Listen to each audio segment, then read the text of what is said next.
दोस्तों, अजब गजब के इस वीडियो में आपका फिर से स्वागत है। आमतौर पर सुना जाता है कि रॉ एजेंट्स और उनके कारनामों के बारे में ज़्यादा जानकारियां आम लोगों के बीच साझा नहीं की जाती है, लेकिन हम आपको एक ऐसे जांबाज और शातिर जासूस की कहानी बताने जा रहे हैं जिसने अपना पूरा जीवन देश सेवा को समर्पित करते हुए पाकिस्तान की जेलों में तड़पते हुए बिता दिया। 1979 से 1983 के बीच रविंदर ने भारतीय सुरक्षा एजेंसियों को पाकिस्तानी सेना से जुड़ी अहम जानकारियां सौंपी, जो देश के लिए काफ़ी मददगार साबित हुई। भारतीय सुरक्षा एजेंसियों ने कौशिक को ब्लैक टाइगर नाम दिया और उस समय भारत की तत्कालीन प्रधानमंत्री इंदिरा गांधी भी कौशिक को ब्लैक टाइगर के नाम से ही पुकारती थी। रविंदर कौशिक और नबी अहमद को भारत का अब तक का सबसे जांबाज और शातिर अंडर कवर एजेंट माना जाता है। रविंदर न सिर्फ पाकिस्तानी सेना में शामिल हुआ, बल्कि तरक्की पाते हुए मेजर की रैंक भी नसीब हो गई। उसी दौरान रविंदर को इस्लाम कबूल करना पड़ा। उन्होंने वहां अमानत नाम की एक लड़की से निकाह भी कर लिया, जिससे उनके एक बेटा भी हुआ। रविंदर कौशिक का जन्म 1952 में राजस्थान के श्री गंगानगर जिले के एक पंजाबी परिवार में हुआ था। अपनी किशोर अवस्था से ही रविंदर का झुकाव नाटकों की तरफ हो गया था। भारतीय खुफिया एजेंसी रॉ के कुछ अधिकारियों ने रविंदर को मंच पर एक नाटक के दौरान देखा और उनकी एक्टिंग के मुरीद हो गए। उस दौरान रविंदर कौशिक को राष्ट्रीय स्तर के नाट्य कलाकार के रूप में पहचान मिल चुकी थी, लेकिन दुश्मनों की हरकतों पर नजर रखने वाली भारतीय खुफिया एजेंसी की नजरें इस 23 साल के युवा पर थी। आखिरकार अपनी पढ़ाई पूरी करने के बाद कौशिक ने रॉ ज्वाइन कर लिया, जिसके बाद उनका पूरा जीवन ही बदल गया। 23 साल की उम्र में भारतीय अंडरकवर एजेंट बने रविंदर कौशिक को दिल्ली में ट्रेनिंग दी गई थी।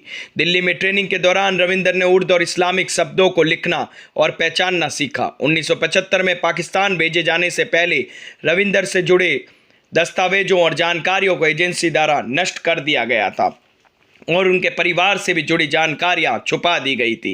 पाकिस्तान पहुंचते ही वो रविंदर कौशिक से नबी अहमद हो गया और कराची विश्वविद्यालय से वकालत की पढ़ाई शुरू कर दी।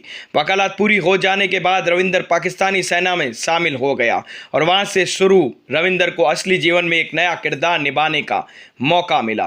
पाकिस्तान के माहौल में अच्छे खासे डल चुके रविंदर उर्फ नबी अहमद के राज से आखिरकार उस समय पर्दा उठ जाता है जब रॉ ने रविंदर के पास भारत से एक और जासूस को रहने के लिए भेजा, जिसे बाद में पाकिस्तानी इंटेलिजेंस एजेंसियों ने धर लिया। इसके बाद रविंदर को भी गिरफ्तार कर लिया गया और उन्हें सजाए मौत सुनाई गई, जिसे बाद में आजीवन कारावास की सजा में तब्दील कर दिया गया। इस दरमियान ही रविंदर को टीबी और दिल की बीमारी हो गई और उनका मुल्तान की सेंट्रल जेल में निधन हो गया। भारत के ब्लैक टाइगर को पाकिस्तान की जेलों में करीब 2 सालों तक खूब टॉर्चर किया गया था और बहुत ही दयनीय हालत में उन्हें पाकिस्तान की जेल में रखा जाता था। रविंदर कौशिक द्वारा गुप्त जानकारियां उपयोग कर भारत पाकिस्तान से हमेशा एक कदम आगे ही रहा और कई अवसरों पर पाकिस्तान ने भारत की सीमाओं के पार युद्ध छेड़ना चाहा, लेकिन रविंदर कौशिक द्वारा दिए गए समय पर अग्रिम शीर्ष गुप्त जानकारी का उपयोग इसे नाकाम कर दिया गया। बताया जाता है कि उन्होंने परिवार के लिए एक पत्र भी भेजा था। उसमें उन्होंने अपने खराब स्वास्थ्य की स्थिति और पाकिस्तान की जेलों में उनके ऊपर होने वाली यातनाओं के बारे में लिखा था, लेकिन भारत सरकार या रॉ ने उनकी कोई खोज नहीं की। उन्होंने अपने एक पत्र में पूछा था, क्या भारत जैसे बड़े देश के लिए कुर्बानी देने का यही इनाम मिलता है?